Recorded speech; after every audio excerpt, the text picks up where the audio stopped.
પહેલા નોરતાનો મહિમા ભાગ 1 અધ્યાય 1 પરિચય નોરતા શું છે? ભારતીય સંસ્કૃતિમાં તહેવારો માત્ર આનંદ માટે નથી, પરંતુ આધ્યાત્મિક ઉન્નતિ, સામાજિક એકતા અને જીવનશક્તિ જાળવવા માટે ઉજવાય છે. એમાં સૌથી વિશિષ્ટ તહેવાર છે નવરાત્રિ, જેને ગુજરાતમાં પ્રેમથી નોરતા કહેવાય છે.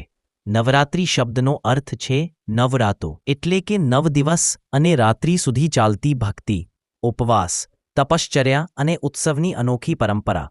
વર્ષ દરમિયાન 4 નવરાત્રિ આવે છે, પરંતુ શરદીય નવરાત્રિ, આસો માસની અને ચૈત્રી નવરાત્રિ સૌથી વિશેષ માનવામાં આવે છે. નવરાત્રિ દેવી માતાની પૂજા માટે સમર્પિત તહેવાર છે. આ 9 દિવસ દરમિયાન માતાના 9 સ્વરૂપોની, નવદુર્ગાઓની પૂજા કરવામાં આવે છે. દરેક દિવસ એક ખાસ શક્તિ, ગુણ અને સંદેશ સાથે જોડાયેલો છે.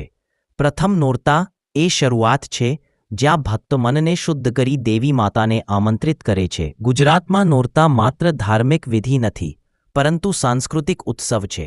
દાંડિયા ગરબા, કુંવરબાઈનો મેળો, માતાજીના ડેરા, શોભાયાત્રા, આ બધું નોરતાની સાથે જોડાયેલો છે, પરંતુ તેના મૂળમાં છે દેવીની ઉપાસના. પહેલા નોરતાનો મહિમા ભાગ 1 પહેલા નોરતાનો મહિમા એટલા માટે વિશેષ છે કે આ દિવસે ભક્તિની શરૂઆત થાય છે.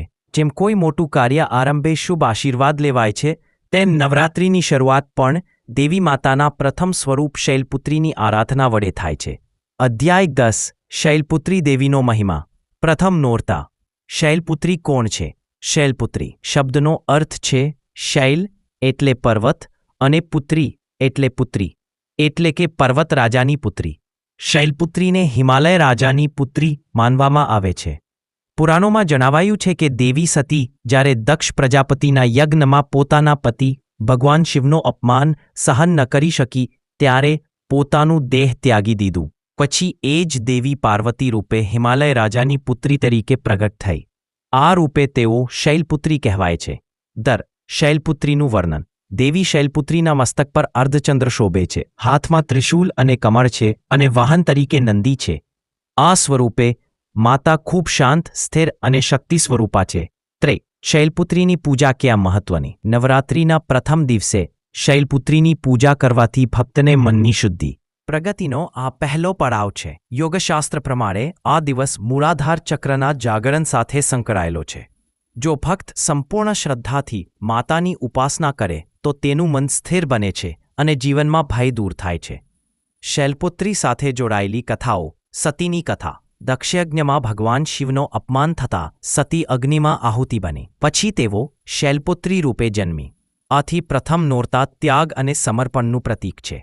હિમાલયની પુત્રી. દેવી શૈલપુત્રી બાળપણથી જ તપશ્ચર્યામાં તલ્લીન રહી. તેઓએ કઠોર તપ કરીને ભગવાન શિવને પતિ સ્વરૂપે પ્રાપ્ત કર્યા. આથી આ દિવસ અડગ નિશ્ચય અને ભક્તિની શક્તિ શીખવે છે.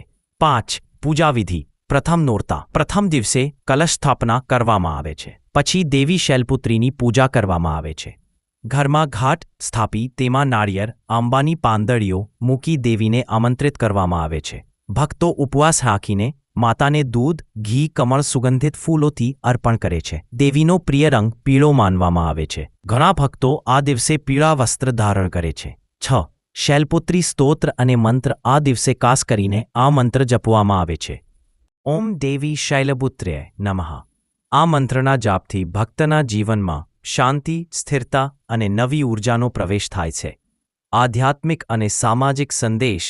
પ્રથમ નોરતા શીખવે છે કે જીવનમાં શરૂઆત હંમેશા શુદ્ધતા અને ભક્તિથી થવી જોઈએ. આધ્યાત્મિક રીતે મનમાં ભક્તિ, શ્રદ્ધા અને એકાગ્રતા જન્મે છે. સામાજિક રીતે પરિવાર સાથે મળીને માતાની આરાધના કરવાથી પ્રેમ, એકતા અને સંસ્કાર મજબૂત બને છે. વૈજ્ઞાનિક રીતે આ સમયે ઋતુ પરિવર્તન થતું હોવાથી ઉપવાસ અને સાત્વિક આહાર શરીરને તંદુરસ્ત રાખે છે